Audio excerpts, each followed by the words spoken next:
Hello friends, ये science का practice set 23 है और आज भी हम इजी टू हार्ड लेवल के क्वेश्चन को प्रैक्टिस करेंगे और जितने भी ऑप्शन हैं उन सभी को अच्छे से डिस्कस करेंगे ताकि मल्टीपल क्वेश्चन सॉल्व कर सकें।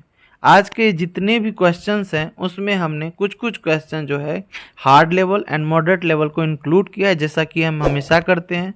तो वीडियो को स्टार्ट करने से पहले जो भी फर्स्ट टाइम चैनल पे विजिट की हो, चैनल को सब्सक्राइब कर लेना ताकि वीडियो का नोटिफिकेशन आपको मिल सके।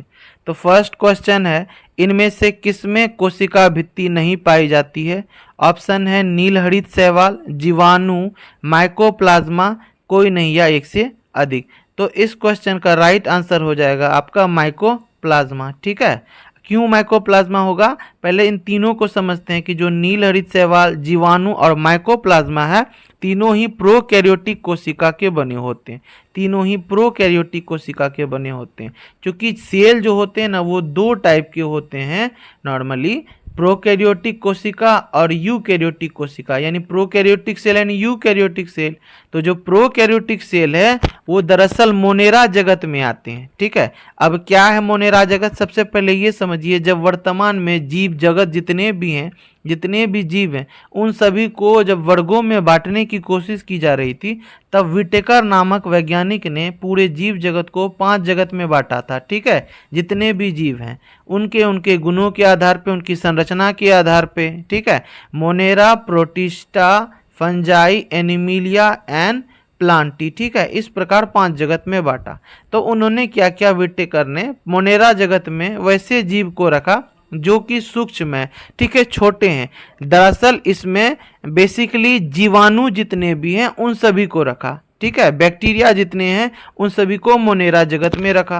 तो मोनेरा जगत के जितने भी जीव थे सब में प्रोकैरियोटिक कोशिका थे। ठीक है, यानी सभी जीव प्रोकैरियोटिक कोशिका के बने हुए थे।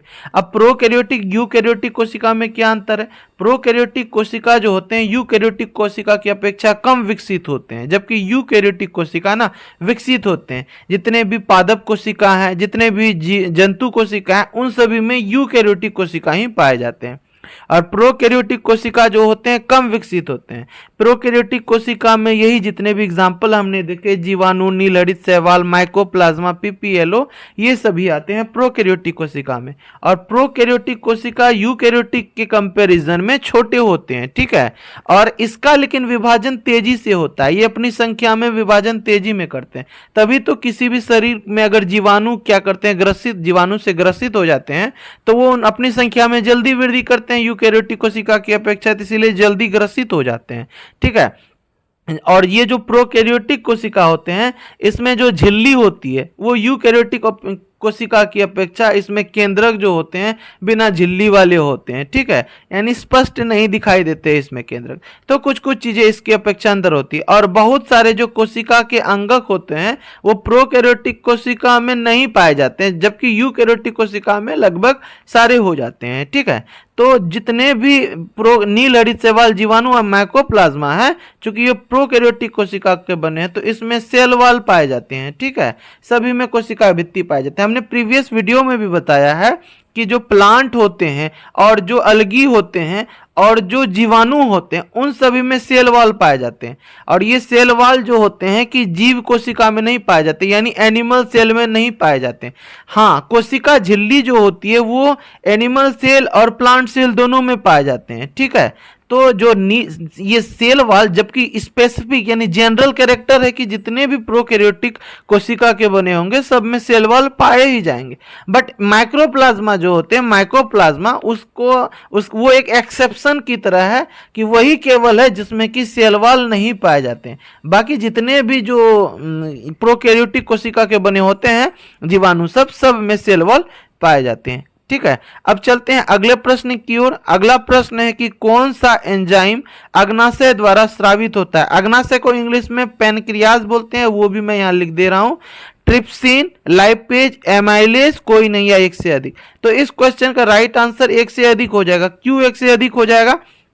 क्योंकि जो ट्रिप्सिन और लाइपेज और एमाइलेज है तीनों ही अग्नाशय से द्वारा स्रावित होते हैं। और तीनों का बेसिकली काम क्या होता है, जो ट्रिप्सिन होते हैं, ठीक है, वो प्रोटीन का पाचन करते हैं, ठीक है। और जो लाइपेज होते हैं, नाम से भी लग रहा होगा पता, ये फैट यानी वसा का पाचन करने का काम करते हैं। और जो एमाइलेज होते हैं वो स्टार्च का पाचन करते हैं, ठीक है। तो इस प्रकार तीनों अग्नाशय द्वारा स्रावित होने वाले एंजाइम है और तीनों ही प्रोटीन और फैट और स्टार्च का पाचन करने का काम करते हैं। चलते हैं अगले प्रश्न की ओर। अगला प्रश्न है कि कौन आमाशय की दीवार को एसिड से रक्षा करता है। जैसा कि आपको पता होगा, पहले ऑप्शन सुन लेते हैं। ऑप्शन है म्यूकस, पेप्सिन, HCl, कोई नहीं या एक से अधिक। जो आमाशय होते हैं हमारे पेटों में, ठीक है, आमाशय में गैस्ट्रिक ग्लैंड होते हैं, ठीक है। जो गैस्ट्रिक ग्लैंड से 3 जूस सेक्रेट होते हैं, यानी 3 तरह के जो होते हैं जूस स्रावित होते हैं। एक HCl, ठीक है, HCl भी गैस्ट्रिक ग्लैंड से ही स्रावित होते हैं, ठीक है, जो कि भोजन आने पे उसको क्या करते हैं, एसिडिक मीडियम यानी अम्ल माध्यम बनाता है। दूसरा होते हैं पेप्सिन, ठीक है, ये तीनों ही गैस्ट्रिक ग्लैंड से स्रावित होने वाले जूस हैं, ठीक है। HCl, पेप्सिन और म्यूकस। HCl जो होते हैं, जो भोजन आता है हमारे स्टोमक में यानी आंत में, आमाशय में, स्टोमक में जो आते हैं भोजन, उनको क्या करते हैं, अम्ल माध्यम में बदल देते हैं। क्यों अम्ल माध्यम में बदलते हैं, क्योंकि पेप्सिन वाले जो भैया हैं वो तभी प्रोटीन का पाचन कर सकेंगे, भोजन का पाचन कर सकेंगे, जब उनको अम्ल माध्यम वाली चीजें मिलेगी। तो इसी वजह से HCl उसको अम्ल माध्यम में परिवर्तित करते हैं और पेप्सिन जो होते हैं, जो भोजन में प्रोटीन होते हैं, उनका पाचन करने का ये काम करते हैं। और तीसरा जो म्यूकस दे रखा है वो किस लिए होते हैं, क्योंकि वो HCl से आमाशय की दीवार को रक्षा कर सके, ताकि आमाशय को यह नुकसान ना पहुंचा सके, ठीक है। चलते हैं अगले प्रश्न की ओर। अगला प्रश्न है कि कौन सी अवस्था में पदार्थ के कणों के बीच वायु होता है। ऑप्शन है ठोस, द्रव, गैस, कोई नहीं है एक से अधिक। तो इस क्वेश्चन का राइट आंसर हो जाएगा ठोस। अब आप लोग सोचेंगे कि बीच में वायु होती है, तो वायु होती है तो क्या गैप होगा, क्योंकि आप लोगों में से पढ़े हैं कि जो ठोस के कण होते हैं आपस में सटे होते हैं, द्रव के कण थोड़ा सा गैप होते हैं और गैस में बहुत ज्यादा गैप होते हैं।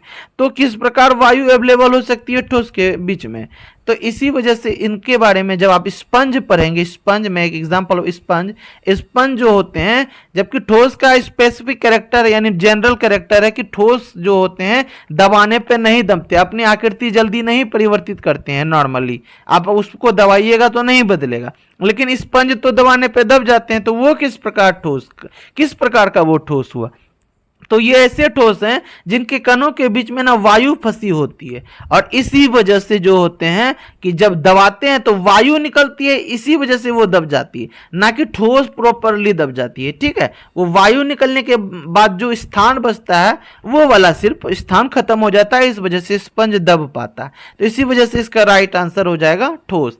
चलते हैं अगले प्रश्न की ओर। अगला प्रश्न है कि अम्ल और क्षार की अभिक्रिया कहलाता है उदासीकरण, अम्लीकरण, क्षारीकरण, कोई नहीं है एक से अधिक। इस क्वेश्चन का राइट आंसर हो जाएगा उदासीकरण।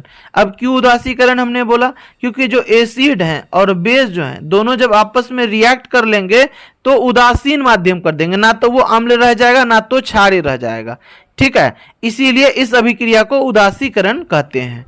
चलते हैं अब अगले प्रश्न की ओर। अगला प्रश्न है कि इनमें से कौन सा एक्वा रेजिया का सही संबंध है। ऑप्शन है HClHNO3, HClH2SO4, HClHNO3, कोई नहीं है एक से अधिक। और साथ में ही उनके पीछे जो है कि अनुसंख्या लिख दी गई है ताकि वो बैलेंस हो सके। अब वही रेशियो आपको पकड़ना है कि एक्वा रेजिया में कौन सा रेशियो सही है, ठीक है। तो एक्वा रेजिया जो होती है वो ऐसा अम्ल होते हैं जो कि सोने और प्लेटिनम जैसे धातु को भी गला देते हैं।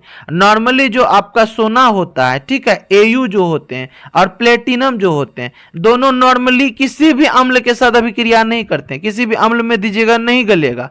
लेकिन एक्वा रेजिया ऐसा खतरनाक अम्ल होता है कि सोने और प्लेटिनम जैसे धातु को भी गला सकता है।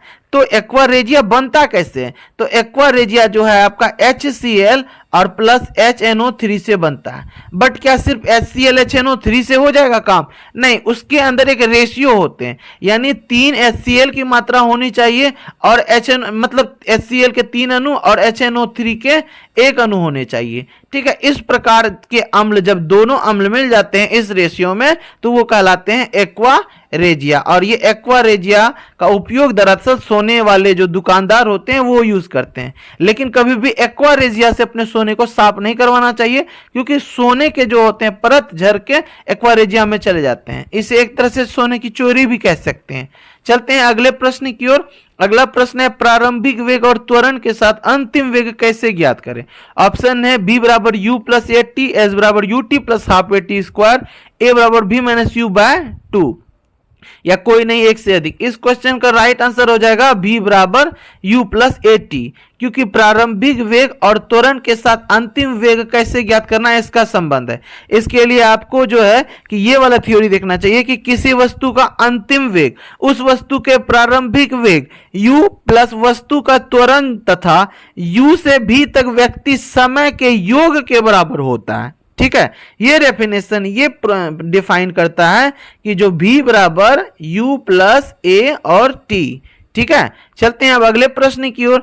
अगला प्रश्न है कि किसी सूक्ष्म विद्युत द्विध्रुव के मध्य बिंदु से बहुत दूर r दूरी पर विद्युत विभव समानुपाती होते हैं। इस क्वेश्चन का ऑप्शन दे रखा है 1/r, 1/r square, 1/r Q, कोई नहीं है एक से अधिक। इस क्वेश्चन का राइट आंसर हो जाएगा 1/r स्क्वायर। चलते हैं अगले प्रश्न की ओर। अगला प्रश्न है कि चौथे आवर्त में कितने एलिमेंट होते हैं। ऑप्शन है 8, 18, 32, कोई नहीं है एक से अधिक। इस क्वेश्चन का राइट आंसर हो जाएगा 2। क्यों 2 हो जाएगा, देखिए जैसे कि फर्स्ट आवर्त में आपको सिर्फ 2 ही एलिमेंट मिलेंगे, आपको सेकेंड आवर्त में 8 ही एलिमेंट मिलेंगे, थर्ड आवर्त में आपको फिर 8 एलिमेंट मिलेंगे, फिर जब आप फोर्थ आवर्त में जाओगे उसमें 18 एलिमेंट, फिर अगर फिफ्थ में 18 एलिमेंट और सिक्स में आपको मिलेंगे 32 एलिमेंट। इस प्रकार इलेक्ट्रॉनिक कॉन्फ़िगरेशन भी हम लोग निकालते हैं किसी के परमाणु संख्या अगर हमें पता है तो। किसी का इलेक्ट्रॉनिक कॉन्फ़िगरेशन निकालना हो, जैसे कि किसी सोडियम का परमाणु संख्या है 11, उसका इलेक्ट्रॉनिक कॉन्फ़िगरेशन निकालते हैं तो 2, 8, 10, 1, 11 इस प्रकार निकालते हैं। तो कक्षों की भी संख्या पता चल जाती है, कौन सा एलिमेंट कौन से आवर्त के है ये भी पता चल जाती है। तो इस क्वेश्चन में है कि फोर्थ आवर्त में कितने एलिमेंट हैं, ये क्वेश्चन कह रखा है। तो पहला आवर्त में 2 एलिमेंट, दूसरे आवर्त में 8 एलिमेंट, तीसरे आवर्त में 8 एलिमेंट, चौथे आवर्त में 18 एलिमेंट है। तो इस प्रकार आपका राइट आंसर हो जाएगा 18 एलिमेंट। चलते हैं अगले प्रश्न की ओर। अगला प्रश्न है कि लेंथेनाइट श्रेणी में कितने तत्व हैं। ऑप्शन है 15, 18, 17, कोई नहीं है एक से अधिक। तो इस क्वेश्चन का राइट आंसर हो जाएगा 15। जैसा कि आपको पता है कि हमारे पीरियोडिक टेबल में 4 ब्लॉक पाए जाते हैं, एस ब्लॉक, पी ब्लॉक और बीच में पाए जाते हैं डी ब्लॉक और नीचे एफ ब्लॉक। जो एफ ब्लॉक के एलिमेंट हैं उसमें 2 श्रेणियां पाई जाती है। ठीक है, एक लेंथेनाइट श्रेणी जो कि ऊपर होती है और नीचे एक्टिनाइट श्रेणी। ठीक है, तो दोनों श्रेणियां जो होती है लेंथेनाइट श्रेणी और एक्टिनाइट श्रेणी सभी में 15-15 एलिमेंट होते हैं। ठीक है, जो लेंथेनाइट श्रेणी होती है उसमें जो होते हैं 57 नंबर परमाणु संख्या से एलिमेंट स्टार्ट होते हैं और 70 नंबर तक एलिमेंट, यानी आप गिनती कर सकते हैं 15 तक पुराना है। ठीक है, 57 to 70 के अराउंड रहते हैं। और जो एक्टिनाइट श्रेणी है उसमें 89 से शुरू होते हैं और आपका 103 तक परमाणु संख्या वाले एलिमेंट होते हैं। तो ये था आज का आपका आखिरी प्रश्न। अगर इसी तरह की एमसीक्यूज आपको अच्छी लगती है तो वीडियो को लाइक कर देना, अपने दोस्तों से भी शेयर करना और चैनल पर नए हो तो चैनल को सब्सक्राइब कर लेना।